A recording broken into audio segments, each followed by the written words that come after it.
I'm on my way to vacation and I knew that this place was on the way, so I decided to drag Cam up here. Well, it might be an hour and a half out of my way. I know it's going to be worth it. We're here to find out what's on tap at Good Nature Farm Brewery. Across the nation, people have turned the hobby of crafting beer into a lifestyle. Amazing breweries are only a few minutes away from your own home. From nano to regional or micro to macro, the question you won't need to ask is what's on tap.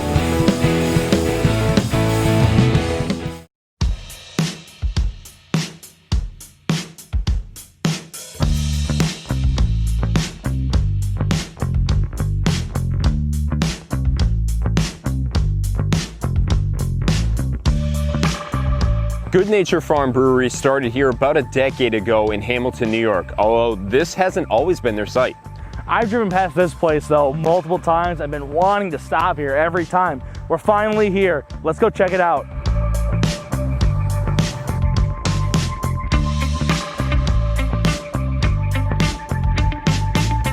So Good Nature, how did you guys get started? When did you get started? 2010, started writing the business plan.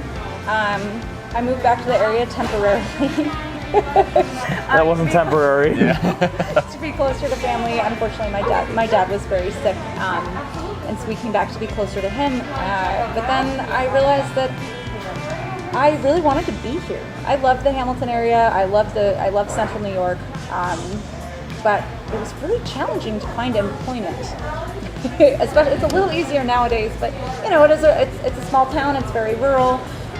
So I needed a job, and I've always been really interested in business. I love craft beer. I'm a huge foodie. Never wanted to run a restaurant, quite frankly, but here we are, and I love it. Decided to start a brewery. My former partner was a home brewer and taught me how to homebrew. And I don't have a tremendous amount of patience for it. It doesn't move quite fast enough for me, but as you can tell, I love the romance of beer. I just absolutely enjoy craft beer, and I love pairing with food. I love the culture. So we started on a 2-barrel system in a glorified garage that used to house school buses, and just a little tasting room. Back then you weren't allowed to serve by the pint, so it was just samples, growler fills, and then very limited distribution. Like we had one bar, the Colgate in town carried our beer, and that we kept selling out. When the farm brewery legislation passed, we immediately started on a project to open a tap room. The way the zoning laws work in Hamilton, you can't have production and retail, especially involving alcohol, under one roof without a lot of rigmarole. So instead of trying to relocate the whole thing, we opened a tap room right in downtown, which was great, right on the main drag, and then maintained the production facility. Going from where you started 9 years ago, that little shack essentially, to where you are now, where you have plenty of land, you have outdoor seating, indoor seating, you're brewing on site. What was that feeling like to finally be able to have everything under one roof? It's what we were missing. You know, when we operated for only about a year and a half in our original brewery with the tasting room. So we had like a 300 square foot tasting room. And I loved our Broad Street tap room. Sadly, COVID did knock it out. It was a leased space, and we could not even be open there now under the current rules. The atmosphere we built at the tap room was everything. I mean, it embodied what we are as a company, but not having production there, something was always missing. So it just kind of felt like we were coming home. Now, the name Good Nature, where does Good Nature come from? So when we first moved back temporarily, I had like 5 part-time jobs. I was 23, I think, when we started, 24. So like 5 part-time jobs, one of which was volunteering on a CSA farm every Monday, like a 8 to 10 hour day in return for a whole bunch of really great food. I was brainstorming with my partner, like, well, what are we gonna call this thing? We started toying around with the idea of maybe starting a nano brewery, which was not really a thing yet in New York State. Like, there were nano breweries throughout the country. There weren't a lot of tiny little operations the way there are now. So we were just spitballing, and we were like, okay, well, we're committed to using local ingredients. We want to do this farm to glass thing. What's going to embody that concept? We want to operate the business in a socially and environmentally responsible way. How do we do that without making people feel, shitty about themselves? Because beer is supposed to be fun and joyful and community. So we literally were just going back and forth, spitballing names, and all of a sudden one of us said Good Nature. And here we are, like, you see the countryside here. We're on a hill on this gorgeous organic This is Good CSA, Nature. and like weeding squash, and Good Nature pops out. We're like, okay, that's It's stuck. You mentioned how you love craft beer.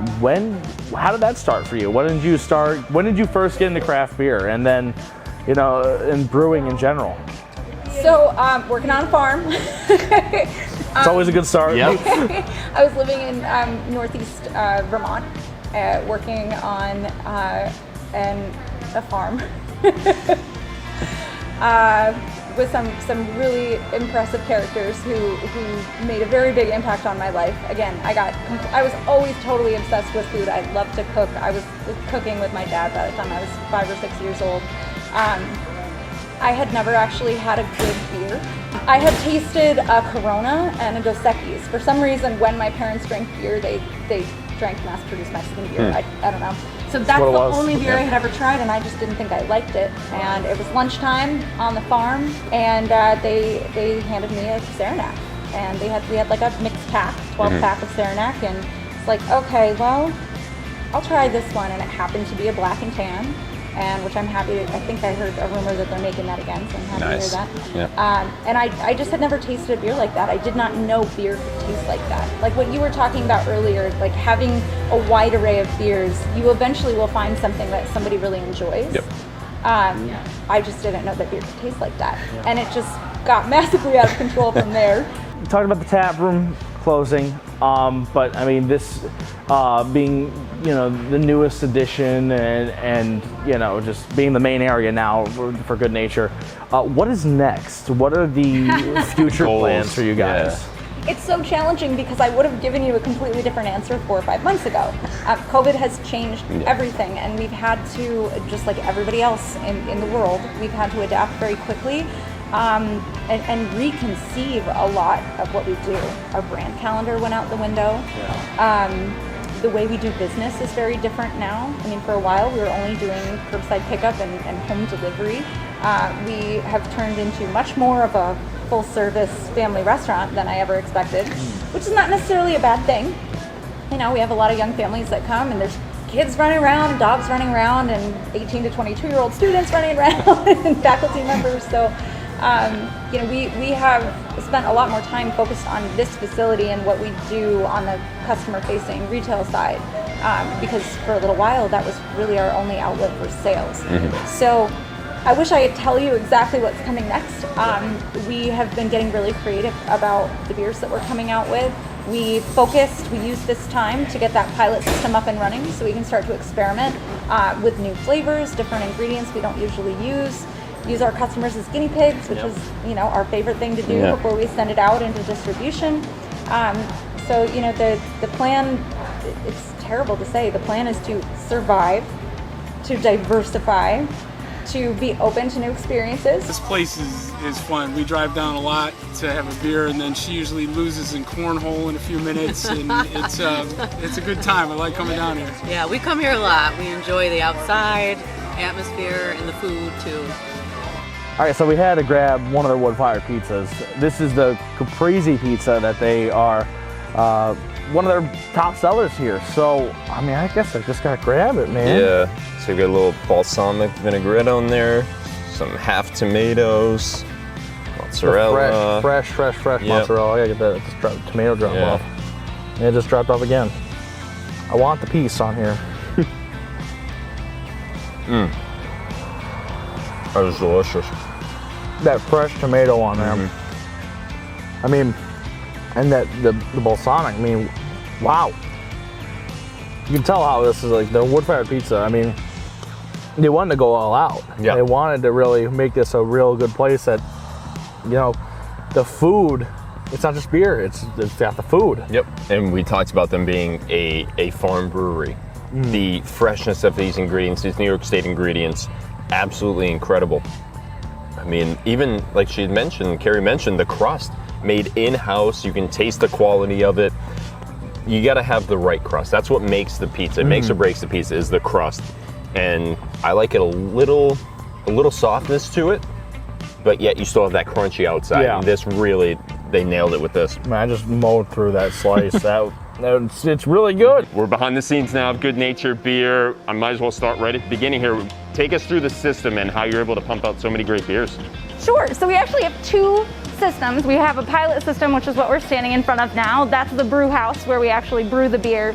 And then right over here, you see our little baby tanks. We got a couple of fermenters and a bright tank. So that's a pilot system. We're doing like experimental brews or things that we just want to have available for the tap room. We don't package off of it, so it's just draft only. We actually have a cool beer you can try out there that we just released a couple days ago. Right. So it's a pretty straightforward single mash infusion system. Nothing probably terribly different from what you've seen out in the world. And then we have the larger system. So this is a 5 hectoliter system. The pilot is. Our main brew house is 20 hectoliters. So we typically will brew in 20 barrel batches. We dilute a little bit to get the full 20 barrels because 20 hectoliters not quite 20 barrels. And we brew into 100 barrel tanks, as you can see on this side, and then on the flip side are our 40 barrels. So we're usually double batching or quintuple batching. Particularly prior to COVID, we were quintuple batching. A little less so now. What's really different about our system, it's a high efficiency brew system. So we utilize a mash filter, which you can see on the other side of the brew house here. And what that allows us to do, in addition to using less raw materials and less energy to produce, which is great for obvious reasons, we can also brew a batch of beer in like 2 to 3 hours. Wow. So each 20 barrel turn is like a 2 or 3 hour turn. So even though we're double or even quintuple batching, it's a reasonable brew day. Yeah. It's not, 24 hours 7. We typically will brew a lot of blonde during the summer months, whereas brown a little bit less so. And then the 40 barrels we use for our flagships as well, but also everything else. What's been really nice for us, and especially allowed us to adapt a little more easily during COVID, is we can fill a tank halfway and brew a 20 barrel batch. So if we need to, or if we are doing a limited release and we really just want to have a few hundred cases and a couple of kegs for the tap room, we can go ahead and fill a tank halfway, which is nice. It gives us a little flexibility because, as I said, we cannot package efficiently off the pilot system.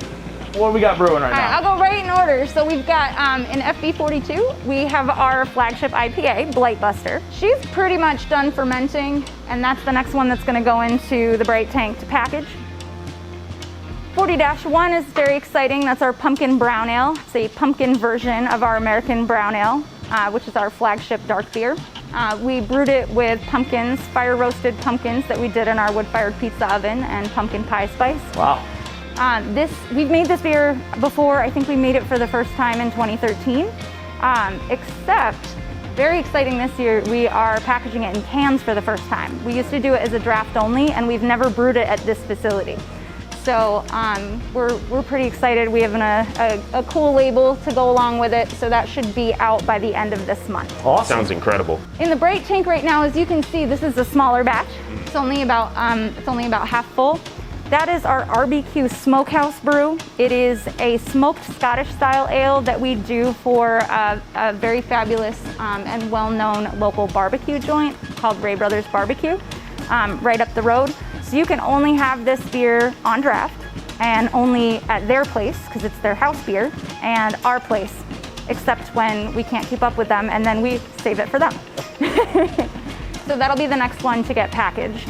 So the reason it's called Smokehouse Brew is not just because they're a barbecue joint, but we actually send them pale malt and they smoke it in their smoker. Oh. Then we bring it, I can't believe I almost forgot that. So then we bring it back to this facility and actually brew with it. It's a real big collaboration. Yeah. I mean, it really is a big back and forth there, but that's cool. That's You really definitely cool. won't taste anything like this beer anywhere. This right here is the first hard seltzer that Good Nature has ever brewed, much to my surprise. So we're just doing an experiment. We get a lot of requests for it, and it's not a difficult thing to brew. So we're just brewing a base seltzer. It's not going to be fruited at this time.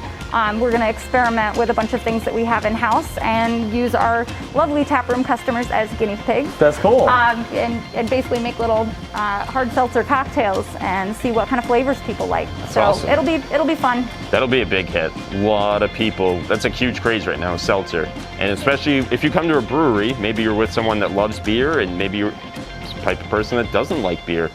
This now gives them an option too. I keep hearing all the bubbles of the beer being made. We're not gonna be able to have the seltzer, but I'm ready to start tasting them. So what do you say? Let's head on into the tap room. It's time for us to pour four. We said pour four. We got seven. We got seven here. One is off because I mentioned how I wanted to try it while we were looking through the brewery. So yeah, carry it. Where do we want to start here? So I would have poured you our 4 flagships, except I got really excited. So I poured you our 3. We technically have 4 year-round beers that we make all year round, but 3 of them I think are more popular than that 4th one. So I left one out. We're going to start with our flagship Good Natured Blonde. This is by and large the biggest volume beer for us. It's the lightest one we do. Yeah. You guys have been hanging out with me for about an hour, so you won't probably yet know why it's funny, but we do like to joke that this beer was named after me. Are you blonde? I was a lot blonder when we started making this. Now they're like, nobody gets the joke anymore, so it's not funny. It's okay. I feel like I have my times where my blondness shows too, and I mean, it is what it is. Look at my hair. It happens to everyone. Yeah. You can tell it's really heavy on the pills and malt. It's super crackery, bready, dry. It's just an easy drinking beer. You said crackery, and I'm totally getting that with this ale. Like I like blonde ales. It's really, it's like a light, airy feeling that you get from those crackers and biscuits. This is really good. I like this. It's really easy to see how this is, I mean, obviously, that this is the beer that people are wanting, that this is your, bestseller, right? Yep, we produce more of this beer than any other brand, and have since we started brewing it in 2014. Drinkability is not a question, as you can see. It went down super smooth. It's literally going to the opposite end of the spectrum. Beer that we do here. I cut my teeth on Saranac, Black and Tan, and Black Forest Lager. Like, those were the first craft beers I ever tried. I only drank dark beers for a while until I started branching out. My mind was blown when I experienced IPAs for the first time. But anyhow, this is our flagship dark beer. You're going to notice that it does not taste like most brown ales. We don't call it a brown ale, we call it a not your average brown ale. It drinks very much like a porter. It's just on the brown ale side of the spectrum. Roasted barley, a lot of coffee flavor, toffee flavors, chocolate. None of those things are actually in the beer. It's all coming from the malt. I've got a pretty complex little malt bill, and it is the only beer we have never ever changed the recipe for. Really? We made it. And what year was this first put out? 2011. So we needed a dark beer. We wanted to open with 5 beers, and we knew we needed a dark beer that wasn't we had a chicory mocha porter. Don't even get me started on that beer because I miss it so much. But anyway, we wanted sort of a more middle of the road. So long story short, we knew we needed like this dark beer, so we didn't even give it a fun name. American Brown Ale. We're just gonna call it what it is. Going on 9 years now of having it. Whatever you are doing with this beer, keep doing it. Don't change that recipe because this is incredible. This is fantastic. The notes that you're getting, this is awesome. The coffee, the chocolate, the fact that it's just coming naturally, and it's so smooth, and the feeling that stays on your tongue afterwards, it's unbelievable. It's like I was expecting it to feel real heavy though. Yeah, no, it's not at all. It goes down heavy. real smooth for what it is. All right, so the third one is Annie. So we have 2 year-round IPAs. We have a single and a double, and like no disrespect to Blightbuster, won a gold medal. It's a delicious beer. It's a lot more easy drinking, but everybody loves Annie. Annie is, all of these beers have really silly stories, and that's how they became our flagships. We didn't actually open with Annie either. We brewed, it was our 2nd anniversary in 2014. We released we called it 2-year anniversary ale or something. You know, that was the cool thing to do back in 2014 was anniversary beers. So I don't remember how or why, but we started affectionately referring to her as Annie. So now beer has its own personality, and people got very upset with us when we explained that it was a one-off. And so we added her to our permanent lineup. Back in 2014, it was local Cascade and Chinook hops because that's what was available back then. We were brewing with a lot of Cascade and Chinook, like a lot of other brewers out there. There is still Cascade in this beer. We also are dry hopping with New York State Centennial. As a farm brewery, we like to source locally. This is probably the most dangerous beer that we brew too. It's 8.5% ABV. Does not drink. Oh, like dangerous like that. Yeah. So this is one, because I was just about to Would have say, expected 8%. the drinkability is unbelievable with this. This is one then with that drinkability and that ABV, you need a DD. It's delicious. The citrus notes that you get from it, just a great flavor. And like I said, the drinkability for a double IPA with that high of an ABV, it's very rare. Very rare. You don't see anything like this, really. Normally you think you get double, you get heavy with doubles, and no, not at all. So we do have another IPA. This one's very special. This came out of our pilot system, so it's draft only. I don't know if you guys are aware of the whole Peace Love Beer collaboration going on with New York State Brewers this weekend. It is a statewide collaboration organized by New York State Brewers Association. There was supposed to be a big music festival that they were hosting that obviously went a different direction with COVID. So instead, they made some absolutely beautiful graphics, label designs, posters, all that jazz, and said, all right, guys, host a virtual concert or have a real concert and stream it. So we'll promote the breweries and local music, and let's do a collaboration beer. Except instead of giving us all a recipe, they just provided the can art and some of the graphics to go with promoting, and we could brew whatever we wanted. We just had to call it Peace Love Beer, and proceeds from the sale of that beer go right back to New York State Brewers Association to support New York craft beer. It's almost like a tropical fruity flavor. It's also exceptionally clear. It's really clear for an IPA. You're dropping those tropical flavors, and that is Peace Love beer. That is the definition. I feel like is you think of those tropical, the good vibes, those good feelings. You're really going to be able to sit here and sip on it, and you just enjoy what's going on. You're not going to be down in a bunch of beers. And, it's just one of those really. I'm going to relax. I'm going to enjoy this. I'm going to just take everything in here. Take everything that's Good Nature is. So I poured this one especially for you. Thank you. I heard that you wanted to try it. It just sounded really. It sounded amazing. I want to try it. It's a very unique beer. We call it a smoked Scottish style ale. It really doesn't fit in very nicely and neatly to any of the sort of BJCP guidelines. But that's our story. We're sticking with it. So this is dark. This looks darker than the brown because I'm holding it up to any light here, and I'm not seeing. I would say so for sure. They're pretty similar. Yeah. This might be a tad.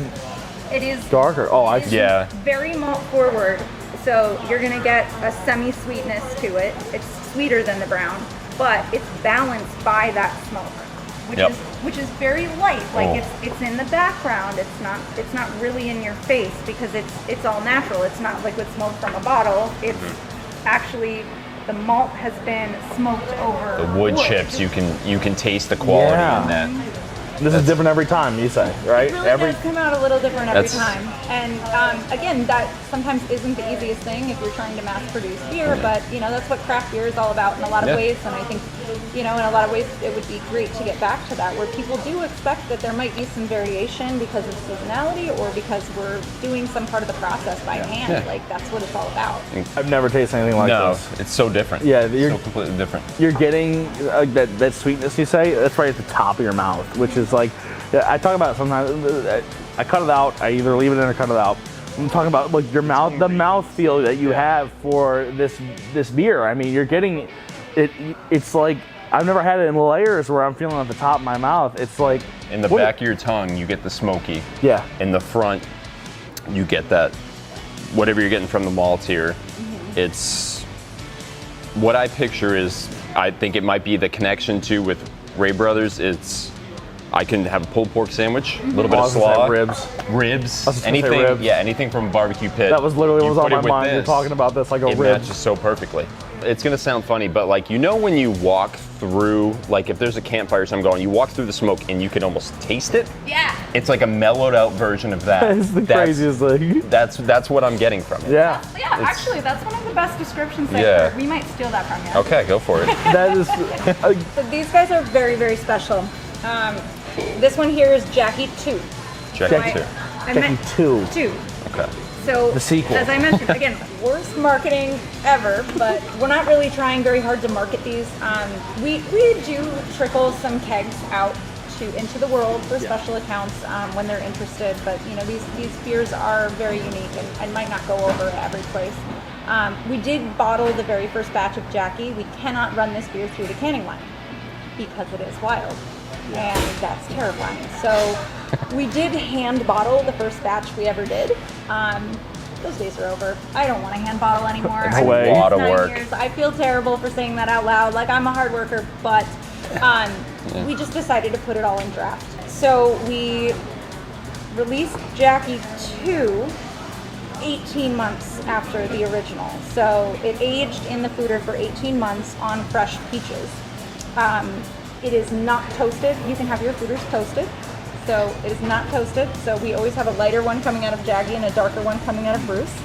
And as we continue to turn those tanks, there's going to be new and different flavors depending on what we might fruit them with and depending on what style of beer we put in there and the wild microflora and fauna that are living in those tanks will change dramatically from batch to batch. So I think when you taste Jacky, you're going to be really surprised. Your palate's going to be instantly cleansed. It's very sour. I like that with sours. Yeah. I like when if it's gonna be sour, make it sour. And you know, there is you can go anywhere with sours, but when I am thinking about a sour beer, I want it to be sour. This is sour. This is awesome. This is talk about the whole tongue getting that cleansed, that mouthfeel, the entire tongue all the way to the back. The oak is definitely the aftertaste that you get. Oh yeah, it's a lot heavier. It makes it a lot easier, I think, finishing. You keep going back to the different stages of the tongue, sour, and then it progressively gets oaky and then smooth by the time you actually get it to go down. And We got to finish with Bruce here. So this is actually the first batch we ever took out of the foeder. Of that particular foeder. It is toasted, so you're going to get more pronounced oak flavor.